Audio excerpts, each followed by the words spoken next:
السلام عليكم، لاباس عليكم بخير؟ كنتمنى ان شاء الله تكون الاحوال ديالكم كامله مزيانه وتكونوا كاملين بخير وعلى خير. مرحبا بكم معنا في فيديو جديد. هذا الفيديو غادي نتعرفوا على الاخبار الاخيره اللي كاينه في ايطاليا. فبالنسبه للتاريخ ديال هذا الفيديو ديال شهر 9 نهار 20 ديال 2023 غادي نشوفوا المواضيع ديال هذا الفيديو باختصار. الحاجه الاولى والاساسيه والمهمه اللي غادي نبداو بها في هذا الفيديو، غادي نهضروا على البونوس ديال ازيلو نيدو، يعني بالنسبه للامهات اللي عندهم وليدات صغار وباغيين يدخلوهم على حسب الايزي، يعني ممكن ما تخلصوا والو وتحطوا وليدات ديالكم. غادي نشارك معكم كل التفاصيل في هذا الفيديو. شكون هي هذه المنطقه اللي حالها الدوماندا، شحال خاص يكون عندكم في الايزي، زائد غادي نشارك معكم حتى الرقم ديال الهاتف ديالهم فين ممكن تواصلوا معهم وتعرفوا معلومات اكثر على حسب المنطقه اللي ساكنين فيها. وغادي نهضروا على البونوس ديال 80 اورو ديال البنزينه ديال ليسانس والمازوت، يعني بالنسبه للاخوان والاخوات اللي غادي يكون عندهم متوفرين فيهم الشروط للاستفاده. اللي اهم حاجه اللي هو الايزي، شحال خاص يكون عندكم في الايزي، زائد شكون هما هاد الناس اللي غادي يستافدوا، واش حتى الناس اللي كيستافدوا من دخل ديال المواطنه واش عندهم الحق في هذا البونوس او لا. غادي نشوفوا كاع التفاصيل في هذا الفيديو. الحاجه الاهم، امتى غادي يبدا هذا البونوس ديال ليسانس وديال المازوت. والحاجة الأهم اللي غادي نهضروا عليها في هذا الفيديو واللي هضرت عليها الحكومة الإيطالية، والخبر اللي دائما نشرته الجريدة الرسمية الكورييري ديلا سيرا اللي كيهضر على الضرائب. غادي يوليو التخفيض في الضرائب ابتداء من 2024، يعني الدولة ما غاديش تبقى تاخذ لك بزاف ديال لي طاس، يعني ممكن انها تجيك البوسطه باغا شويه طالعه. غادي نشوفوا كاع التفاصيل في هذا الفيديو على حسب الدخل وشحال ديال لي طاس اللي غادي تحيدهم لك الدوله. غادي نشوفوا كاع التفاصيل في هذا الفيديو. وما تنسوش بارطاجيو الفيديو مع كاع الناس اللي كتعرفوا. مرحبا بجميع التعاليق ديالكم، ولا كنتوا اول مره غتشوفوا معنا هذا الفيديو مرحبا بكم في قناه حسناء ايطاليا. مرحبا بكم كاملين، ما تنسوش تشاركوا معنا في القناه باش توصلوا بكاع جديد اخبار ايطاليا.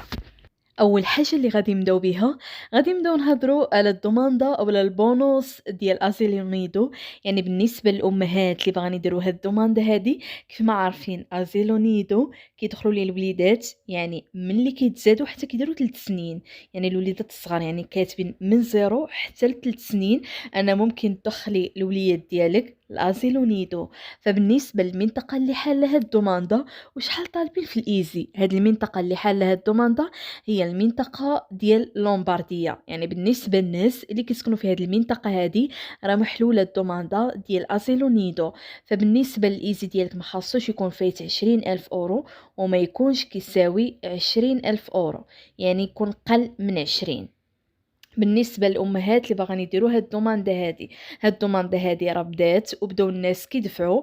حاجه الاهم اللي غادي نشارك معكم الرقم الاخضر فين ممكن تواصلوا معهم. هذا الرقم فابور اللي ممكن تواصلوا معهم وتاخذوا معلومات اكثر وحتى على البلديه او الكوموني اللي ساكنين فيه. فبالنسبه للرقم الاخضر اللي حاطين اللي هو 800 318 318 800 318 318. فبالنسبه لهذا الرقم هذا كيخص المنطقه ديال لومبارديا، يعني ممكن تواصلوا معهم وتاخذوا معلومات اكثر. فبالنسبه للدوماندا كتدفع اونلاين، يعني بالنسبه للناس اللي ما غاديش يقدروا انهم يدفعوا ممكن تمشيو يعني الكاف او الباتروناتو ويدفعوا لكم الدوماندا، او ممكن تمشيو حتى الكوموني يعني البلديه اللي ساكنين فيها تسولوا تما، ممكن تدفعوا الدوماندا حتى تما ممكن تدفعوا الدوماندا. ودابا غادي نجيو نهضروا على الحكومه الايطاليه، وغادي نشوفوا الخبر اللي حطته الجريده الرسميه الكورييري ديلا سيرا. اول حاجه اللي كتهضر عليها كتهضر على الضرائب، ان في العام ديال 2024 الدوله الايطاليه غادي تحاول انها تخفض من الضرائب، يعني من لي طاسي اللي كتاخذ لك الدوله الايطاليه. كما عارفين مع المعيشه غلات وكل شي غلا، فهنايا فكرت الحكومه الايطاليه انها تخفض من الضرائب وينقصوا لك شي حاجه من البوستا باغا ديالك. كما كتشوفوا معنا هنايا حاطه الجدول. فإلا كان الدخل ديالك في العام 17,000 أورو، في الأول كانت كتاخذ لك الدولة الإيطالية 3950، غادي تولي تاخذ لك غير 3910، يعني 40 أورو اللي غادي تخلي لك. أما إلا كان الريديتو ديالك يعني 20,000، فكانت الدولة الإيطالية كانت كتاخد لك 4700، دابا غادي تولي تاخد لك 4600، يعني غتخلي لك 100€. أما إلا كان الريديتو ديالك 25,000€، فكانت الدولة كتاخد لك 5950، أما دابا غتولي تاخد لك 5750€، يعني غتخلي لك 200€.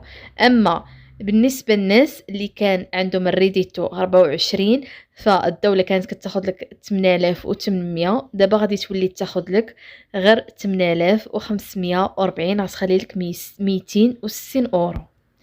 أما بالنسبة للناس اللي عندهم في الريديتو 45,000€، كانت كتاخد لك الدولة 12,650، دابا غتولي تاخد لك غير 12,390، يعني غتخلي لك 260€. أما بالنسبة للناس اللي عندهم في الريديتو 50,000€، فهنايا الدولة كانت كتاخد لك 16,550، دابا غدير لك غير 16,290، يعني غتخلي لك 260€. يعني الضرائب غادي يقلوا في البداية ديال 2024، حيت المعيشة غلات. حاجة عادية أن الدولة الإيطالية غتحاول تنقص من الضرائب باش يلا تخلي الناس باش يعيشوا. ودابا غادي نجيو نهضروا على البونوس ديال البنزينه وديال ديازل، يعني ديال المازوت وديال ليسانس. شكون هما هاد الناس اللي غادي يستافدوا منهم؟ على حسب ما نشرت الجريده اللي نقلت الخبر، بان الناس اللي غادي يستافدوا منهم غادي يسبقوا العائلات اللي عندهم 3 ديال الوليدات. يعني العائلات اللي عندهم وليدات زائد الايزي خاصو يكون قل من 15,000€. فبالنسبه للقيمه ديال هاد الفلوس هادي شحال غادي تكون؟ غتكون 80€، وغتشارجا لاكارت مره وحده كيف ما داروا في البونوس ديال لاسبيزا. لاكارت كانت شارجات مره وحده. والحاجه الاهم اللي بغيت نقول لكم، شكون هما هاد الناس اللي غادي يستافدوا منها؟ غيستافدوا منها حتى الناس اللي كانوا استافدوا من هاد الكارطه ديال لاسبيزا. يعني اي واحد استافد من هاد الكارطه ديال لاسبيزا اللي خديتوها من البوسطه، اللي يعني تقديتوا بها، هاد الناس هادو اللي هما غادي يستافدوا من 80€ ديال هاد ديال باش تخلصوا المازوت وباش تخلصوا ليسانس. يعني غادي يشارجيوها لكم باش تخلصوا، يعني بلا كارت، ما يعطيوهاش لكم فلوس، يديروا لكم بحال كما داروا لكم في البونوس ديال لاسبيزا. يعني لا كارت غادي تكون مشارجيه ب 80€. فاكيد ما غاديش يستافدوا منها الناس اللي عندهم دخل ديال المواطنه، يعني الناس اللي كيستافدوا من ريديتو دي تشيتادينانسا. بالنسبه لهاد الناس هادو ما غاديش يستافدوا من هاد الكارطه او هاد البونوس ديال البنزينه وديال المازوت. حاجه اخرى اللي بغيت نقول لكم، بان الضمانه قريبه غادي تبدا في الاوائل ديال شهر 10. يعني الايزي خاصو يكون قل من 15,000€، وغادي يسبقوا اللي عندهم وليدات، يعني العائلات اللي عندهم 3 ديال الوليدات. يعني الا كان ولد واحد في الدار ممكن ما تجيكش النوبه، يعني على حسب البلديه اللي تابعين ليها واش بزاف تاع الناس غادي يدفعوا فيها او لا. من هنا غادي نكون وصلنا لنهايه الفيديو. كنشكركم على التتبع ديالكم.